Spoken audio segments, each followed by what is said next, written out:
right, and we are here again, and we are back again. As always, I'm Matt. I'm Drew. And this is the Back Again podcast. This is the only review show that takes a sequel from the past and finds out if in fact it is worth going back again. We are almost done with this action movie sequel list, and today we are doing a personal favorite of mine, the follow-up to the 2002 Transporter, and we are doing Transporter 2.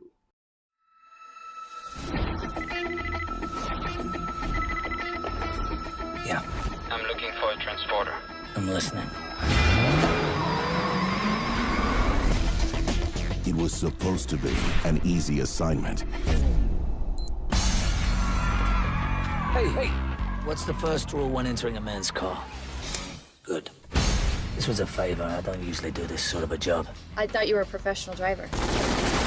A different kind of driving. Transporter 2 comes out in 2005. Returning to direct is one of the two, Louis Leterrier. It's starring, and sorry if I get any names incorrect, Jason Statham, Alessandro Gassman, Amber Valletta, Kate Nada, Matthew Modine, Jason Fleming, Keith David, and Francois Berliand, French name. Sorry, I don't know. So now here's the part where I usually read a description of what the movie's about, but this plot's pretty interesting. So what I want to do is I'm going to read you one description of the breakdown, then I'm going to give you my description of the breakdown, all right? So here's the first one. Mercenary Frank Martin has accepted a job that seems easy enough as chauffeur and bodyguard to young Jack, son of crusading politician Jefferson Billings. The problem is that Billings is crusading against an international drug cartel. They retaliate by kidnapping Jack and infecting him with a deadly and highly contagious virus. Responsible for the boy, Frank must reclaim him and then find the antidote before scores of innocents are stricken. That's one of the breakdowns right there. All right, here's the second one. Transporter 2 picks up a couple years after the first film, where Frank Martin, now taking a break from his crime life, accepts a job as a personal driver for a politician's son. Things go sideways when the cartel attempt to kidnap and infect the boy in hopes of spreading a disease throughout his family and eventually to the House of Representatives. With the clock ticking down, Frank must rescue the boy, stop the bad guy, find the antidote, and save the government? So out of those Coming this fall. Coming this fall. Which one do you like better out of those two? I like the second one, but the first one does connect the politician to the crime, the antagonist, more directly. Because that's kind of the weakest part of the movie is the connection. You know, we've got to get these bad guys connected to Frank somehow. How do we do it? Well, we'll do all these convoluted plot points, and then it's entertaining, but it's like, Jesus, how do they do this? Yeah, the first one is from Google, and the second one is the one that I wrote to kind of try to explain it.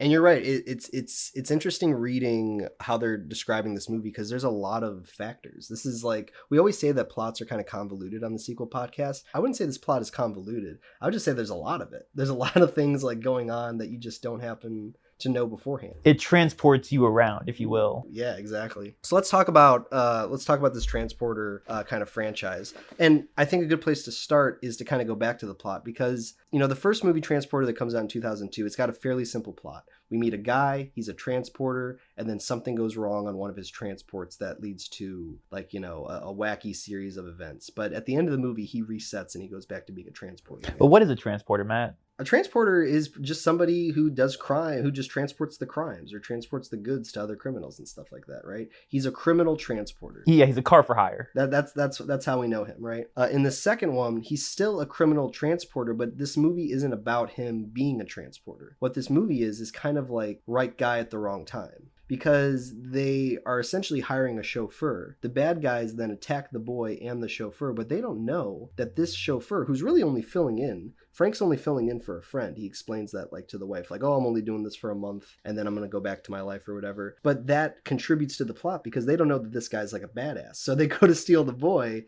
and that's where I say right guy, wrong time. So the second movie's not really about being a transporter as much as it is taking the transporter, putting him in a different situation, and then seeing how it plays out.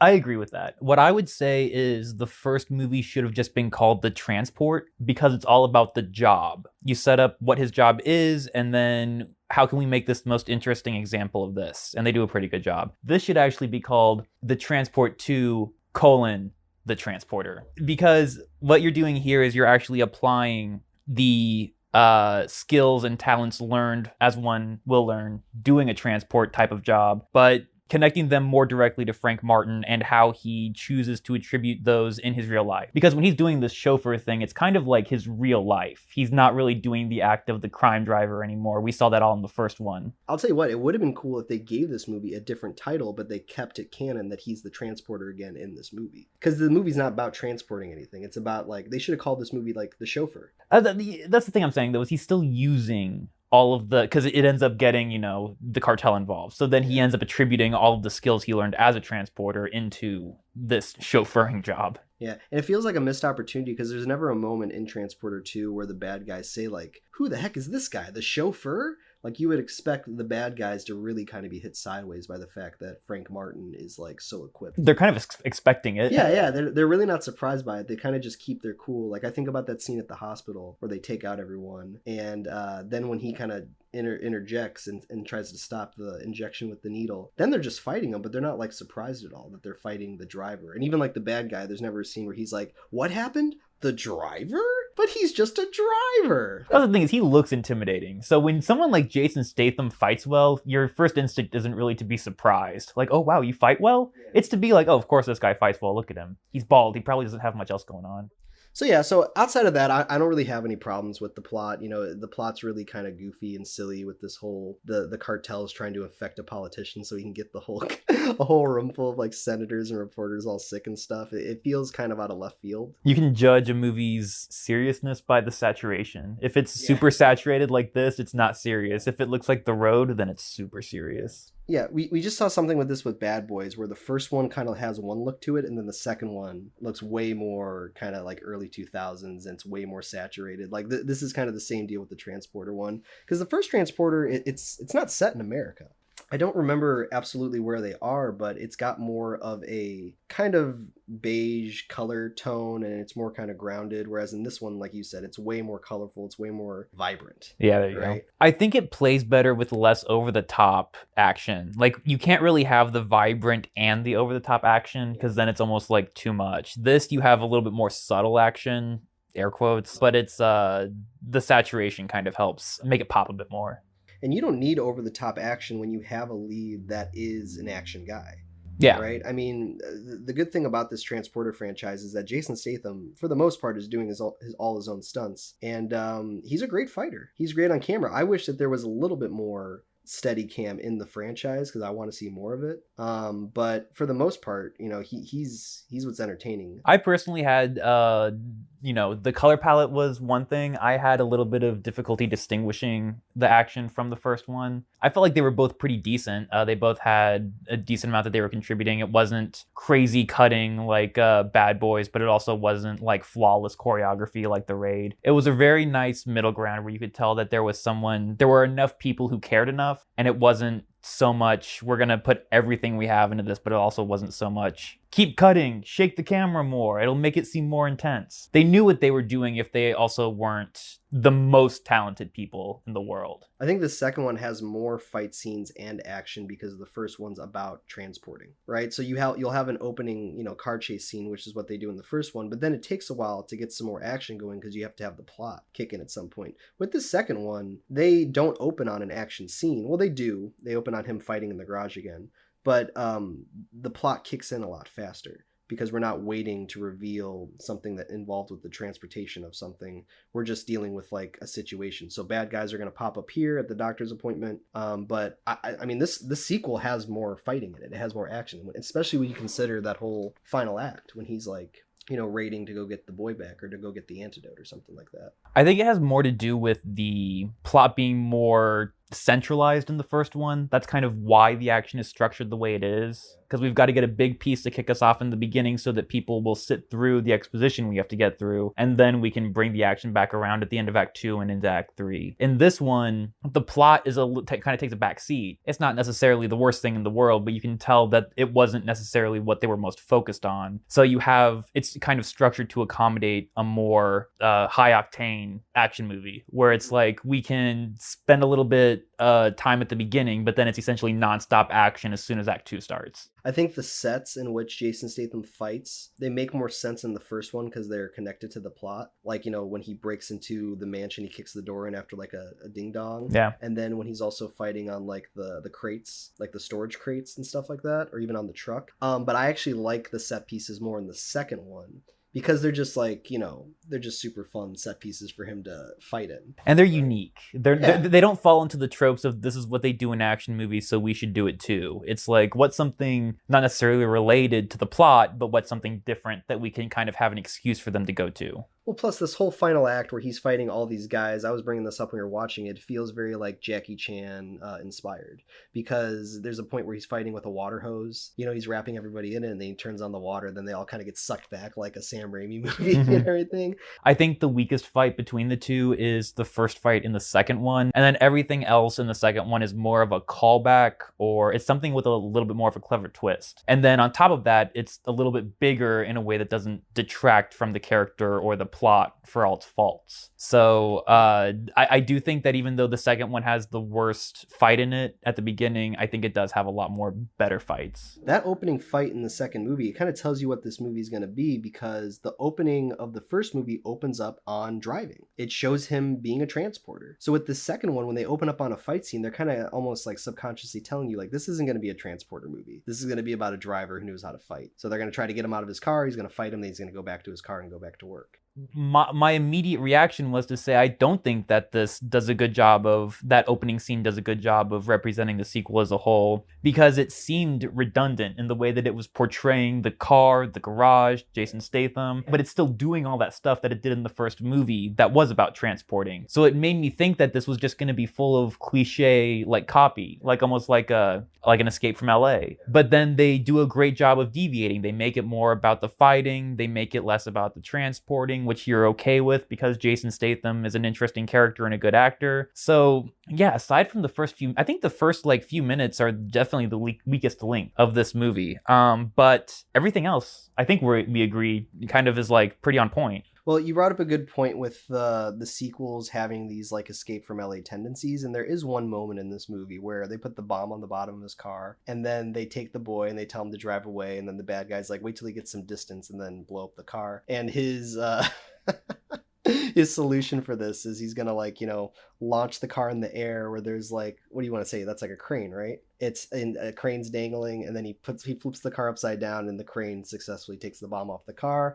And then they kind of just blow past that, and they never really draw any attention to it. It's not like he goes, all right, or anything like that. That was Escape from LA levels of lame, but at least it wasn't redundant. It wasn't something that they were calling back to in the first one. It was stupid, but at least it was new. It was new, but it was also kind of I like the fact that they didn't draw too much attention to it, that they kind of just got over it. But it feels kind of misplaced because everything else is ridiculous in the movie, but it's still grounded in some kind of ridiculousness. That's the one thing that still kind of stuck out as did you need this? We could actually probably make a term for this. We'll call it the shark punch. Yeah, the shark punch. It's the wave, riding the wave, like Escape from LA. Yeah, exactly. It's we have to pick one of them, but it's why there's always that one instance of something that's just stupidly ridiculous. And then the other thing that we're forgetting about that's also a really kind of Escape from LA moment is when he's driving away with the girlfriend of the bad guy, who's also his number one henchman or something like that. And they're in the parking garage and they're zipping around, and then out of nowhere he just kind of jumps. It's not like he even revs up into it or says hang on. They're just kind of driving, and then out of nowhere he just jumps buildings. Well, he jumps a wall, which is impossible. Yeah, he goes through a wall and then he lands in the parking garage, and then he just kind of slides and then breaks it right before they get to the edge. Well, it's not even a parking garage; it's a partially constructed building. Yeah, it's just the fact that it's with this taking off the bomb off the car and then with the jumping of the buildings, they kind of just do it. They don't really think about it. Yeah, they don't really think about it or set it up. They kind of just do it, and then we kind of move on after the fact. And then obviously at the end of that parking garage scene, there's a helicopter, and she shoots it out of the sky with the worst CGI. So there's just these 3 little moments where it's that's kind of dumb. You didn't need that, but you forget about it because there's other moments that are obviously really fun. Yeah, it's they at least have the decency to blow past it. If they're going to do something ridiculous, they at least know that, like, we have to get past this. We can't let the audience think about it, because if they do, it's not going to make any rational sense. So we have to, like, get past it. And like, that's where you can say the pacing succeeds. And I get why they do it, because at the end of the day, what they're presenting this character, Frank Martin, as, if I just break it down to one word, it would be efficient or clever, right? He adapts in situations. He always finds ways out of it. And he doesn't get phased emotionally. He's always very, like, kind of focused. Outside of that, just to kind of go back and talk about the budget and the box office for both of these movies. So the first Transporter comes out in 2002. It's got 2 directors. One of them returns back for the second one. But it's got a budget of $21 million, and then it's got a box office of $43.9 million. And the only reason why this movie, I believe, gets made is because Luc Besson is one of the screenwriters on it, right? Yeah. They have a pretty good return on it. Now, with the second one that comes out in 2005, it's got a budget of $32 million, so a little bit more, and then it's got a box office of $89.1 million. So this sequel is actually more successful financially. And then just to go into the Rotten Tomatoes scores real quick, the first one has a 54% on Rotten Tomatoes, and Transporter 2 has a 52% on Rotten Tomatoes. That's pretty accurate, I'd say. They're kind of in the same boat. I mean, obviously, I think I like the story more from the first one, but I think I like the second one just a little bit more. I would say, honestly, yeah. But it's not like the story for either of them are that, like, entertaining. Yeah, you watch a movie like this for the action and the character, and I think 2 has better action and better character. Yeah. Well, there's 2 things you should know about Frank Martin. Women want to sleep with him, and he's got a conscience. I was going to say, women want to sleep with him, but he doesn't want to sleep with women. He doesn't want to, he's always like, come on. He's the most reluctant lay I've ever seen. And then even the main bad girl, who's like the number 1 or the number 2 to the main bad guy. And she doesn't necessarily want to sleep with him. Yeah. She just uses sex as a psychological weapon. But she also says, like, if I was in a different world, or like we were in a different place, like you and me would have a real good time. And I just think it's like this subconscious thing that, like, whenever you have like an action lead, it's like, oh, and by the way, everybody also wants to fuck him. Mm-hmm. And let's just subtly put that out there. You're quite a guy. Another time, another place. You and me, baby. The pleasure we could have. Is there anything that we really didn't like about the movie that took us out of the movie? Because I think in general, this was an easier franchise to watch than maybe like, we just any of the last 5. Yeah, any of the last. We just did Lara Croft, and Lara Croft there was good parts with that, but this is like very, I don't know, it's more focused on what it's trying to do. Yeah, like none of these other sequels really felt complete. They always felt like they had one thing that wasn't what they should have been focusing on necessarily, and were just like focusing way too hard on it. This one, actually, they were focusing on multiple things. They left some things out, and it's very obvious, but they didn't need those. They knew their strengths, and they played to them. And more importantly than that, they had multiple ones. They weren't just leaning into one angle. Yeah. Some things that every sequel we've done so far does is callbacks to the first one. So with this one big callback is going to be, and I'm going to butcher this guy's name again, but he basically plays Inspector Tarconi. Mm-hmm. He's the French guy. Yeah. The one that you can like almost never understand. You can never, he's always, every scene he's in, he's just like mumbling something. Well, that's the thing, is like his accent is super strong, and it feels like the audio on his scenes are just like off for some reason, like they were in bad locations or something. And he's a good performer. Like, I actually enjoy him. I think he's funny and stuff. I just can't understand what he's saying. Yeah, he was a lot better in the second one too. Yeah, he had more stuff to kind of do in the second one. Well, yeah, they gave him a little like side arc, which was fun. Well, that's one of the callbacks, right? They bring him back. He says that he's just here visiting, like on vacation or going to check him. Another callback that they do within that is that like he's at his house and he's cooking those, like, what do you want to call those, French bread like kind of biscuits that he's making. That I thought they were crepes, but I might be wrong. No, they're not crepes. Okay. He's making those in his kitchen. That's the stuff that the girl that he rescues in the first one's making in his kitchen. Then obviously when the cops show up at the house, he gives the same response that she gave, which is, I'm the cook. Another callback is the 3 rules. Frank Martin has 3 rules, and then he's saying those in the first one in the opening scene, and then when the little kid's in his car in the second movie, he says the 3 rules again, but he just like alters them. Well, that's what I like about this movie, is there weren't a lot of them. It wasn't just like, oh, you could watch this on your own. It's like it stands on its own. Yeah. And that's the point I was trying to make, which is every movie has callbacks. This movie has them too. There's just not that many of them, like you were saying. And then when you do see them, they're kind of like refreshing. Well, they're more like cute. they're cute. They're worked in more cleverly instead of on the nose. Yeah, they're not major plot points. There's not a lot hinging on them. They're just light moments that are there for the audience to enjoy, not something that the audience has to like think about, where it's almost like, was that in the first one? Well, keep in mind too, it's not like you have to like reinvent the wheel to write an action movie. It's just you have to be competent and not too ridiculous or not be too lazy with it. And I think what this Transporter franchise does is it takes itself just seriously enough to where you can like easily watch it and not have to like overthink it. There's stuff that's silly, but you kind of get everything out of it, you know? I'm trying to think of a good way to word that. It doesn't take itself seriously, but it knows that it should. I'll give you an example. Like, there's a moment where Frank needs to like get security footage from the doctor's office. Oh my he's God. got to share it with. He's got to share. You know where I'm going with this. I know where you're He's going got to share it with with the this. inspector. And what he does is he finds him like an old iPod that's on a table, and he plugs the iPod in with a USB, and then he plugs it in the wall. He's able to get security footage then from the monitor onto an iPod.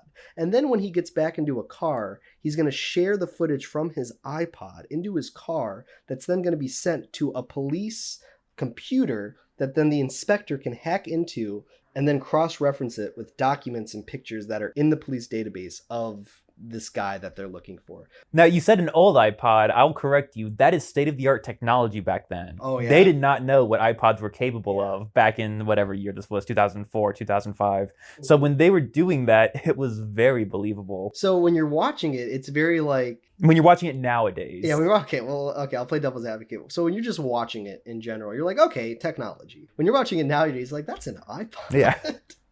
And then there's another thing that kind of always bothered me, and I think it just has to do with the editing of it. But when we're in our final battle with Blondie, and she's in her, you know, lingerie, and she's got her double machine guns, and she's fighting Frank, and she's zipping around on, I don't know, what do you want to call those beads, like wire beads or something like that. She's wrapping her arms around and flying around the room and kicking them. Mm-hmm. There's a moment where he grabs her and then throws her into a wall, and then we reveal out of nowhere that there's this like spiked wall that almost looks like an art design, like something from Knives Out. I think it was a wine rack, wasn't it? Sure, maybe it's a wine rack. But yeah, that's the thing is like, and this is the reveal. This is the first time we see it. First time we see it. And it always bothered me because it's like you would expect somewhere in the fight that she would kick Frank. Frank would almost fall into it. That would give him the signal that that's there. And then he would throw her into it. But it kind of came out of nowhere. And for a movie that has a lot of like good writing in it, or just like even good like setup when it comes to fighting and plot points. Yeah, setup, I think. For a movie that does that kind of setup and payoff within this franchise, it felt very like, oh, did they forget to... It felt like a scene was deleted or a sequence of the fight was like rewritten. Yeah, cut, or I think it was just probably cut down for time. Yeah. Right? Because But this movie's already so tight. Well, both these movies have very short runtimes. Like the first one, I believe, is just under or just over an hour 30, and then the second was just under an hour 30. So these are... You know, these are really tight, kind of by the books action movies. Not really by the books, but just like tight and good. And to be honest, I think there's more noticeable kind of, you know, gimmicky things in the second one than there are in the first one, because the first one's just more about like the actual plot, right? Like it gets kind of confusing, and I don't want to talk too much about the first one, but like when we get into the whole, are these bad guys actually shipping human beings like across like the sea, mystery, and like how the daughter plays into that. Like when we got into the third act of that movie, it got a little confusing, and I got kind of taken out of it because I was like, I don't really care about what the bad guys are doing. What's great about this movie is that the bad guy is really kind of comical and he's really kind of generic. So that way we just get to see Frank do more stuff and him kind of discover it. And I think this is actually a good point just to briefly talk about the bad guy. What do you think of this bad guy in the second one? Well, that's the thing is he was underdeveloped, but it was to the movie's benefit because we had more time with Frank and we had more time with the henchman, which the henchman is more interesting because he's the one that's actually interfacing, or I'm sorry, she's the one who's actually interfacing with the protagonist. She's the one who has the more direct conflict with the protagonist, and we had just watched The Losers, I think for the second time each, and that kind of is in the same ballpark where the main henchman is more interesting than the antagonist because he's interacting more with the heroes and he has past history with one of the heroes. The bad guy in Losers, I don't want to talk too much about it, but he was just crazy, and it's kind of the same thing with this where the bad guy is just crazy because we need a stand-in to be the main villain, and then we can focus on making the main henchman Statham and Jason Statham more interesting. The clever thing I do like that he does is when he puts all the antidote in his body. That way Frank can't kill him. I think that is a cliche thing I've seen before, but for the sake of this movie, I actually do like that because he's like, you want the antidote? I am the antidote. And it's like, what a great line. And even like that whole fight, like how he gets him back, like then they go in a plane and then you get some really bad plain CGI exterior, but from the inside, you know, they're doing a pretty good job with like flipping the set around and having some what appears to be zero gravity kind of fighting going having some fun with it. You know, he just like knocks him out, puts him in like a life preserver and then takes him to the surface. We never really get to see them get the antidote out of him. I would have liked to see that scene where he's in the hospital bed, wakes up with handcuffs, and he's like, adios mio, and like all the antidotes getting sucked out of him. And then it would have been maybe cool if after the antidote's out of him, then Frank kills him. But Frank's not really a killer. Or he always tries not to kill if he can avoid it. Exactly. Yeah. Take a good look, Frank Martin. I'm a cure for what ails you. I'm the only cure for what ails you. I am the antidote. Well, nice try. I'm impressed. Didn't give you enough credit. Took more than a driver to figure this out. I haven't figured it all out yet. So as always on this podcast, we ask 3 questions that lead to a final vote of is it worth going back again? And the first question is, does it work as a sequel? And I'll start off and I'll make it pretty quick. Surprisingly enough, I do not think this works as a sequel. And the reason why is because it does not continue the character and the lore of the world, which is transporting. Now, this doesn't reflect how I feel about the movie, if I think it's good or bad, but if we're talking about the rules of does it work as a sequel, and what we want is a bigger world, a continuation of the character, and new challenges. It gives Frank new challenges, 100%, don't get me wrong, and I actually like the challenges that he faces, but in regards to, if you watch the first Transporter, and then you watch this, you'd be like, he doesn't even transport anything in that second one. He does variations of transporting. He transports a kid to school. He transports an antidote back to the kid. He transports a bomb to a crane that gets the bomb off of his car. But he's not actually transporting anything. So it's going to be a harsh, it's going to be an X, but I'm not happy about it. But just for the sake of this podcast, I don't actually think it works as a sequel. It's going to get a check from me. Because I'm not going to be quite as literal as you. Yeah. Yes, it does not work in making the transporting world bigger. But like I said, I think it does develop the character because he's still using skills that he learned from transporting. It might be kind of vague depending on if you're watching the sequel alone without watching the first one. But I think the character is consistent, the character grows, and the character is in a new and interesting circumstance. So those are... I think those factor into making it interesting and, you know, engaging, but also I think they contribute into making it a competent sequel. I agree with all that. It just has nothing to do with transporting. I know, but I am more okay with it because of the character. I agree with the plot has nothing to do with transporting or has very little to do with transporting, but the character sells it for me. So it sounds like it's going to get a quick check and an X. So the second question is going to be, is it enjoyable / entertaining? And if I could just like save like, you know, what I did on the first one, like, yes, I think this is enjoyable / entertaining. I gave it an X on the first one just to be kind of like, you know, respectful to the rules of the podcast. But yeah, this is enjoyable / entertaining. It came out in 2005. It's got Jason Statham. He's gonna like, you know, rip his shirt a couple times. He's gonna fight some bad guys, and he's gonna, you know, he doesn't really have like a lot of one-liners, but they give all the one-liners to the female henchman. She had 3 one-liners back to back in like the first 20 minutes. Yeah. You asked at a certain point, are all her lines of dialogue one-line? And it was literally, she had 2, and I was like, is that all that they wrote for her? And then she delivered a third one, and I was like, I guess I'm right. And I'll tell you what, usually we laugh or we roll our eyes at these one-liners. I kind of liked all her one-liners. Well, that's the thing. It's like it's not camp, but it's like you have to be aware. You have to like be aiming for something, and you can be aiming for ridiculous and pull it off. I think it all comes down to pulling it off. Yeah. This movie pulls it off because it takes the things it needs to take seriously. It tries where it needs to try insofar as functioning as like a competent movie. And then you can have your hammy villain. You can have your henchman delivering 3 one-liners back to back to back. You can have Jason Statham being the quintessential quiet, stoic archetype because there's other things that are propping up those what you would call just kind of simple or basic story elements. Yeah. It's gonna get a quick check for me. Yeah, this was definitely super entertaining. I love movies like this. I didn't love this movie, but I liked it a lot. The action was great. It wasn't, like I said, it wasn't too shaky. It wasn't too intricate. It wasn't too hot. It wasn't too cold. The character was well written. It's very interesting because you could go in and you could look at all these little minute things that you, like a screenwriter or a director, might not think is important, but that they took seriously when they were doing this, and that helped elevate it. I don't want to do that right now because we're already toward the end of this, but there's just so much,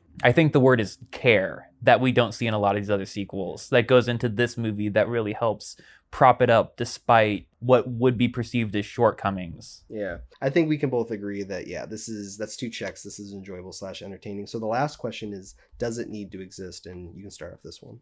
I think I might give it an X for this one, going based off of the rules not the rules, but the kind of criteria that you established, or that you and Louis have kind of been establishing. I like that it exists, and I want it to exist because I think it's better than the first one, and it does expand on the character, which I think is honestly more important, probably like 80 to 90% of the time. But insofar as telling a story that's set in this transporter universe, showing us what this is like. Essentially, what they would have done if this was written nowadays is they would do something like John Wick, where they focus 100% on the sequel, on the world. Maybe not 100%, but focus much more on the world, what other drivers look like, what other contractors might look like. And in this one, they just go, this is just going to be a Jason Statham movie, and he's just going to be doing something that is interesting, not something related to his job. And like I said, I can't give this movie a check when I say that I feel like the title should be different, because this isn't about transporting, it's about the transporter. So I feel like that on its own is merit enough to give this an X. Well, we kind of flip-flop, because that same stuff that you're applying to this X, you're putting in this category. I'm putting that into the first category. Exactly. Because to me, does it work as a sequel? Like, that's what it's about. It's about the sequel. Now, if you're asking me, does it need to exist? That's why I said in the first question, like, I think this movie needs to exist. I just don't think it works as a sequel. Okay. So I'm going to give it a check then. And I'm going to say, yeah, I do think it needs to exist, because it is a good example of how you can keep your character, put him in a new situation, but still leave some remnants of who he was in the first one, or who she was in the first one. So I like it because it's like a Monday morning, or it's like a Sunday morning cartoon special where we just get to see our character put himself into another situation. I don't think it plays as a sequel. And in regards to the title of the movie, because you just said, like, I can't give it a check if I want a different title. I can still give it a check, even though it has the same title, but that reason is why I'll give it an X in the first one. Yeah. Because it's called Transporter, so therefore it doesn't work as a sequel. But it does, I think it needs to exist, because this is like, this is good action stuff right here. This is cliche, it's cheesy, but we're in Miami, we got better fight scenes, and it's Jason Statham, man.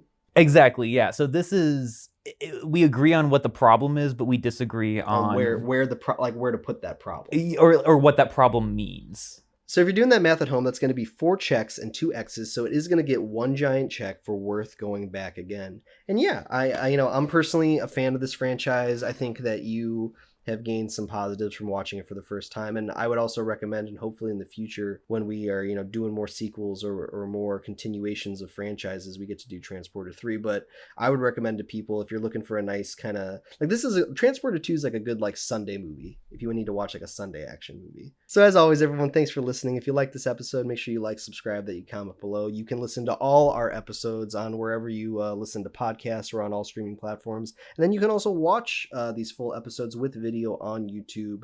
Subscribe to our channel, press the notifications button for updates on new episodes. Special shout out to Neely for doing our intro and our outro song, as always. And outside of that, I don't know. You got anything else to add, Drew? I drive. Because that's a quote from the movie Drive, which is like very similar to this, so you could put that GIF over it. All right, everyone. We'll see you next week. Bye, bye, bye, bye.